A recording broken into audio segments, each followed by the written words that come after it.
He thought I'd beg after the breakup, but I already packed my bags and left a note on the fridge. Check your best friend's phone. Start with the pictures. 10 minutes later, my phone blew up. You psycho, he yelled. I texted back, you should thank me I helped you choose your side piece's wedding dress. I guess if you asked the people in my neighborhood, they'd say I was the girl who had it all together. My name's Melody Carter, but most folks just call me Mel. 32 years old, receptionist at Dr. Simmons' dental office in Savannah, Georgia, homeowner. Well, technically a co-homeowner with my husband, dog mom to an overweight beagle named Tuck, and wearer of too many pastel cardigans. I did everything the right way. Married young to my high school sweetheart, Colby Rivers. Got the house, got the steady job, made nice with the neighbors. We had Friday night cookouts, Sundays at his parents' place, and the same arguments about laundry and money every few months like clockwork. Safe, predictable, until it wasn't. It started like any normal Thursday. It was brutally hot outside, one of those sticky Georgia days where you feel like you're breathing soup. I was at work, sitting behind the cluttered reception desk, sweating through my blouse because the AC was acting up again. Dr. Simmons was yelling in the back about the price of latex gloves. I was half listening, half daydreaming about a cold beer and a lazy night on the couch when my phone buzzed on the desk. It was a text from Sadie Miller, my best friend since 8th grade. Sadie, yoga tonight? I need to beat CH about Carter. Carter was Sadie's latest boyfriend. Sweet enough guy, though a little slow on the uptake. He had the kind of hair that always looked like he just rolled out of bed, and he called me Mel, even though I hated it. I thumbed back a reply. Me. Yep. Wouldn't miss it. Normal. Safe. Predictable. When I pulled into my driveway after work, something felt off. It's hard to explain, but it was the kind of feeling you get when you walk into a room you thought was empty and realize someone's been there. Colby's truck was parked all crooked on the lawn like he was in a hurry. Normally, he'd be sitting in the garage, tinkering with his fishing rods or listening to terrible country music. But today? Nothing. The house was weirdly still when I opened the door. Like a stage set after the actors leave. No TV blaring, no beer cans sweating on the counter. I dropped my purse on the bench by the door and saw it, a sticky note slapped on the fridge in Colby's scratchy handwriting. We need to talk. See, I just stared at it. You don't leave notes like that unless you're too chicken SHT to say it to someone's face. I stood there for a minute, took a deep breath. Then, without really thinking about it, I walked upstairs and started packing. I wasn't dramatic about it. I didn't throw things or cry or scream into the mattress like I probably should have. I just packed. I took my clothes, my toothbrush, my favorite hoodie, my photo albums, the quilt my grandma made me when I graduated high school. Left the rest, the wedding pictures, the joint Costco card, the his and hers coffee mugs. Tuck the beagle watched me from the bed, thumping his tail nervously. It's okay, buddy, I said, rubbing his ears. We're getting out of here. Once my suitcase was zipped up, I went back downstairs. Grabbed a blue sticky note and scribbled, check your best friend's phone. Start with the pictures. I stuck it right over Colby's note, slapped my keys on the counter, and walked out the door. I was halfway to Pooler, heading to my sister's house, when my phone started going nuts. First, a call. Then another. Then a text. Colby? WTF Mel? Another call. I let it go to voicemail. Another text. Colby? Are you out of your damn mind? I snorted and pulled into a gas station parking lot. Turned the engine off. Opened my messages. Colby, you psycho. I smiled. Took a breath. Typed back. Me. You should thank me. I helped you choose your side piece's wedding dress. And then I turned my phone off. You're probably wondering how I knew. 2 days earlier, Sadie had dragged me to Charleston on a girls' trip. She said Carter's sister was getting married and needed help picking a dress. I was skeptical. Sadie hated Carter's sister. But whatever. Free trip to Charleston. We got to the boutique and right away something felt off. The saleswoman kept gushing, you're going to make such a beautiful bride, and your fiancé is going to lose it when he sees you. And Sadie just smiled. Smiled and winked at me like it was all some big joke. I played along. I zipped her into gowns, fluffed skirts, snapped pictures. But inside, I was piecing it together. When Sadie went to the bathroom, I snooped through her unlocked phone sitting on the little velvet bench. There it was. A whole album. Pictures of her and Colby. Kissing. Holding hands. Picking out rings. Booking venues. There was even a picture of them standing in front of my goddamn house. I didn't cry. I didn't scream. I just closed the phone, helped her pick a dress, and smiled through the whole damn thing. Back to the present. I crashed at my sister Brielle's house. She didn't ask questions right away, just shoved a glass of wine in my hand and let me sit there like a zombie. Around midnight, sitting on her back porch, she finally asked, "You want to tell me what happened?"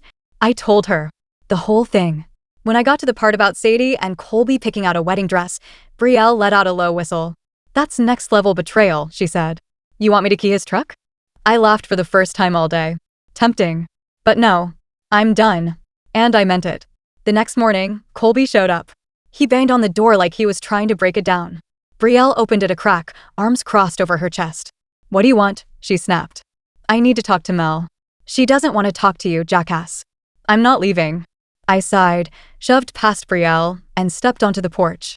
Colby looked like Hill. Bloodshot eyes, stubble, crumpled bass pro cap in his hands. "Mel, please," he said. I leaned against the door frame. "Please what?" He shifted from foot to foot. "Please just hear me out. It's not what you think." "Oh!" I raised an eyebrow. "You're not cheating on me with my best friend?"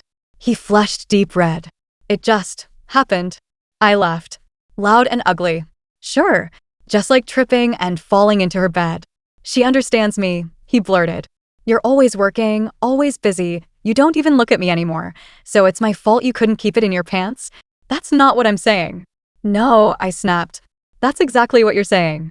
He ran a hand through his hair, looking desperate. "Look, Mel, I made a mistake. A huge mistake. We can fix this. Please." I stared at him. At the man I thought I'd spend my life with.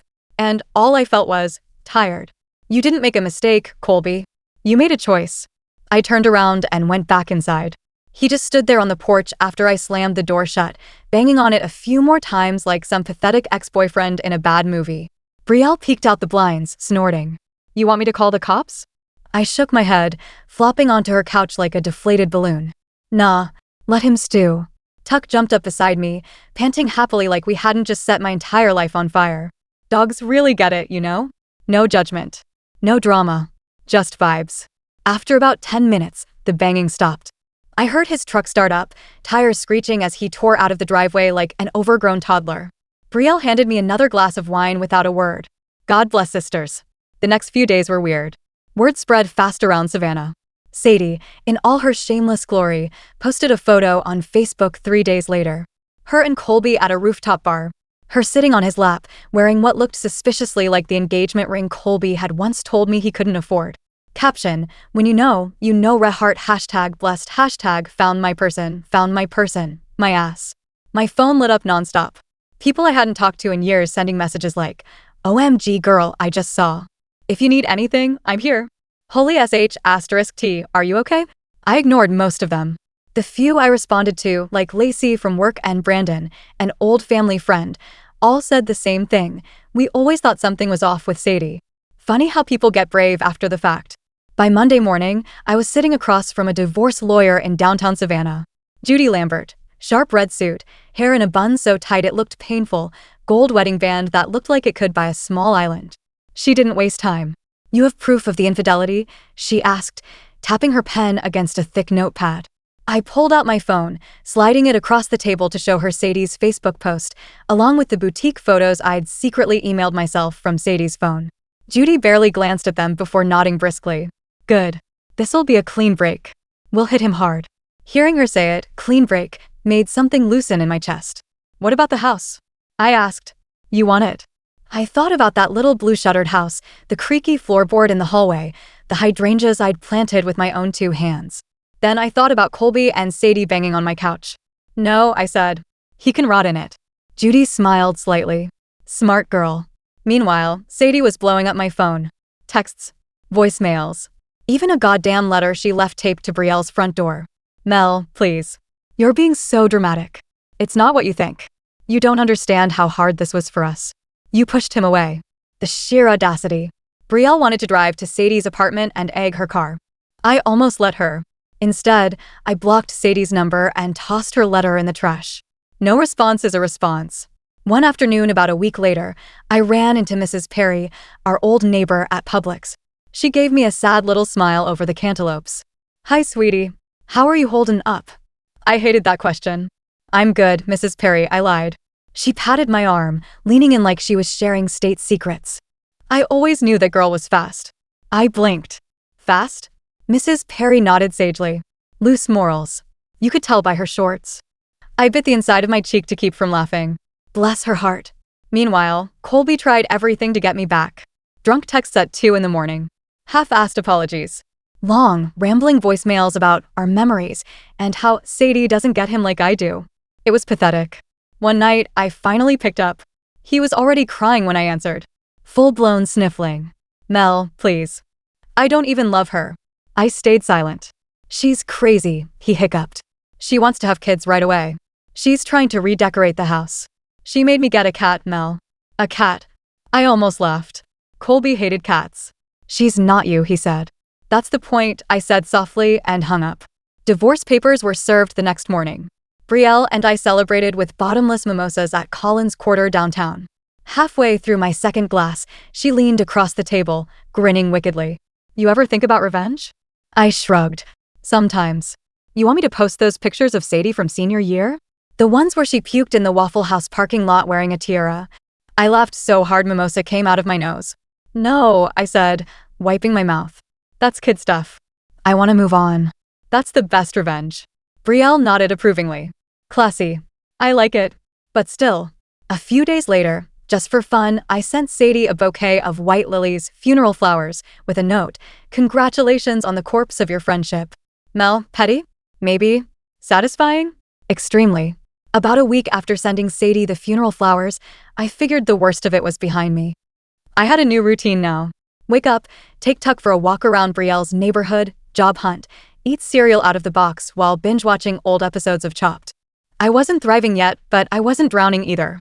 Then Brielle burst into my room one Saturday morning, barefoot and waving her phone like a madwoman. Mel, you have to see this. I groaned, pulling the covers over my head. Unless it's Jesus Christ offering me brunch, I'm not interested. No, seriously. Look. I peeked out and snatched her phone. It was a video.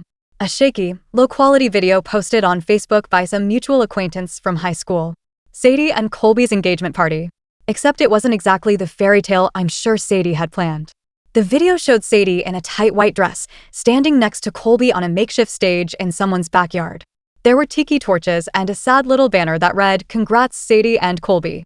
Sadie was giving a speech, glass of champagne in hand, slurring her words slightly. And like, true love is when you know, steal someone else's husband because fate, right? Colby was visibly cringing beside her. Then someone, pretty sure it was Carter, Sadie's ex, heckled from the crowd. Tell Em how long y'all were sneaking around. Sadie froze, blinking in confusion. Another voice chimed in. 6 months, right? Or was it 7? The camera swung wildly as people started whispering, laughing, shifting uncomfortably. Colby grabbed Sadie's arm, hissing something in her ear. She tried to yank away, spilling champagne all over her dress. It was a glorious train wreck. I rewound the video and watched it again. And again. And again. By the 5th time, Brielle was cackling so hard she was crying. God, they deserve each other, she gasped, clutching her side.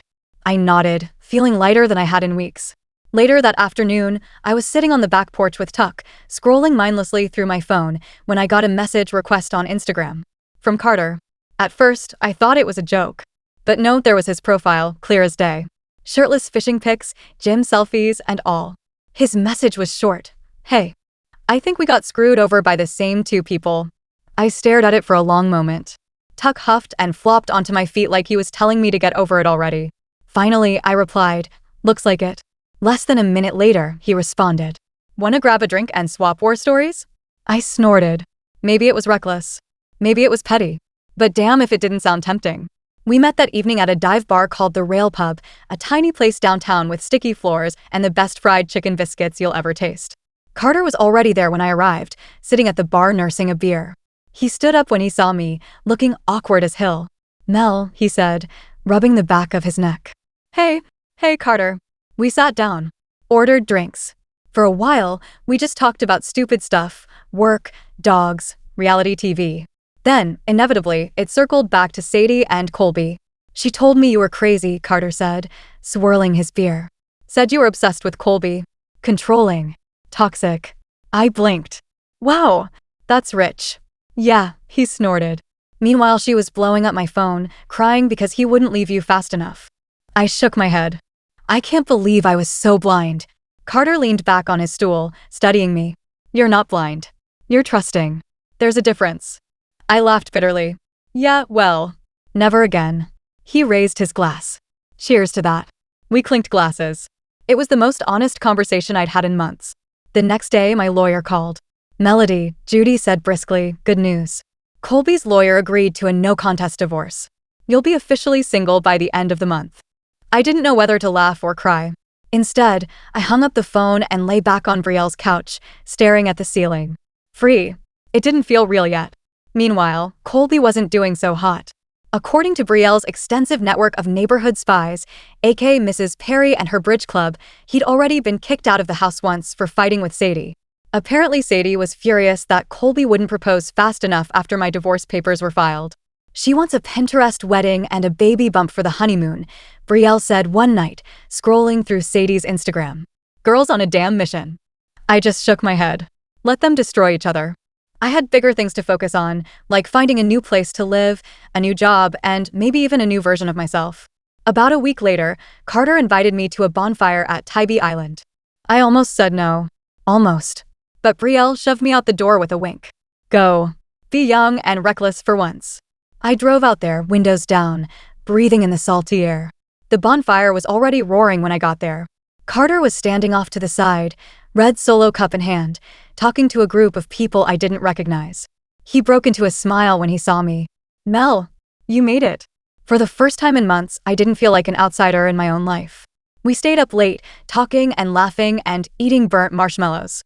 At one point, I was staring out at the dark waves when Carter came and sat beside me. You doing okay? He asked. I shrugged. Some days are better than others. He nodded, poking the fire with a stick. You're stronger than you think. I looked at him, really looked at him, and saw someone just as broken, just as bruised, trying to figure it out. It made me feel less alone. The next few weeks blurred by.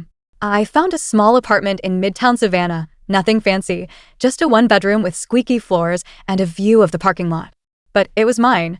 No memories of Colby or Sadie. Just peace. Carter and I kept hanging out too, but it was easy, no pressure. Sometimes we just sat on the couch and watched terrible TV. Sometimes we grabbed tacos at that little food truck by the pier. He never pushed for more, and I never felt like I had to pretend. It was nice. Healing even. Then, out of nowhere, the universe handed me the perfect opportunity for payback. It started with a call from Tracy, a girl I knew from high school who now worked at a big event planning company downtown. Hey Mel, she said, sounding sheepish. Weird question. But are you still doing freelance photography? I blinked. A little. Why?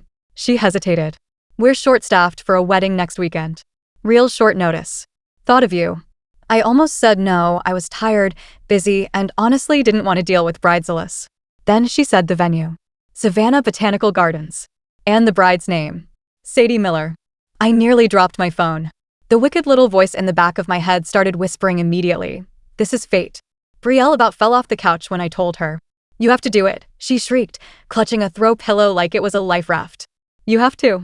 I chewed my lip. I dunno. Is it too petty? She leaned forward, grinning like the devil. Mel, listen to me. This isn't petty. This is justice. I thought about it all night. And in the morning, I texted Tracy back. I'm in. The wedding day was perfect if you're the kind of person who enjoys slow, inevitable disasters. First, Sadie's hairdresser bailed last minute because of food poisoning, so Sadie showed up to the venue in tears, her hair half-curled and frizzing in the Savannah humidity. Then the florist delivered the wrong flowers. No white roses. Just purple carnations. And then it rained. Not a little drizzle. A full-on, sideways, soaking storm that flooded the gardens and forced the whole ceremony into a cramped pavilion that smelled like wet mulch. I stayed professional, calm, smiling behind my camera. But the best part? Colby. He looked like he wanted to be anywhere else on the planet. Tugging at his sweaty collar, fidgeting with his tie, shooting Sadie side eyes like a trapped animal. Sadie, for her part, was in full meltdown mode. Where are the champagne flutes? She screeched at a poor teenage waiter. My dress is ruined. It's sticking to me like a damn wet rag. She caught me watching and actually had the audacity to smile sweetly. Melody. So glad you could be part of our special day. I smiled right back. Wouldn't miss it for the world. The ceremony itself was something. Sadie flubbed her vows twice, and when the officiant asked if anyone had any objections, there was an awkward, too long silence. I swear, for half a second, Colby looked like he was going to bolt. But he didn't. He said, "I do." Poor bastard. At the reception, I snapped pictures of Sadie shrieking at the caterers, Sadie trying to pull her soaked train out of a mud puddle, Sadie slipping and falling on her ass during their first dance. I didn't have to sabotage anything. The universe was doing it for me. Near the end of the night, Sadie pulled me aside, glassy-eyed and tipsy. "You know," she slurred, leaning in, "I think it's really big of you to be here. Shows you're not bitter." I smiled, slow and wide. "Sadie," I said, keeping my voice syrupy sweet, "I'm not here because I'm bitter." She blinked at me, confused. "I'm here," I said, lowering my voice so only she could hear, "because someday, when this all falls apart, and it will, I want you to remember exactly who was there to see it start." Her mouth dropped open, but I was already turning away, snapping a picture of her stunned face. The next morning, I posted one of my photos to my professional photography page on Facebook, not tagging anyone, not naming names. Just a picture of Sadie, sitting in the mud, veil askew, mascara running down her face, looking absolutely miserable. Caption: "Sometimes karma doesn't need help. You just have to show up and capture it." Within an hour, it had 100 likes. By noon, people were sharing it with laughing emojis and oof comments. By that evening, Sadie had blocked me on everything. Colby tried to call me once more. He left a voicemail I didn't even listen to. I deleted it, blocked his number, and moved on. As for me, I kept taking photos. Built a little side hustle. Adopted another beagle to keep Tuck company. Started dating again, slowly, carefully when I was ready. Carter stayed a good friend, a steady presence. Maybe something more someday, maybe not. Either way, it was enough. I learned that peace isn't loud. It's quiet. It's a late night walk with your dogs. It's a house that doesn't feel haunted. It's laughing at the memories instead of crying over them. And most of all, it's knowing you don't have to burn bridges. Sometimes, you just let the guilty ones drown in the river they built themselves.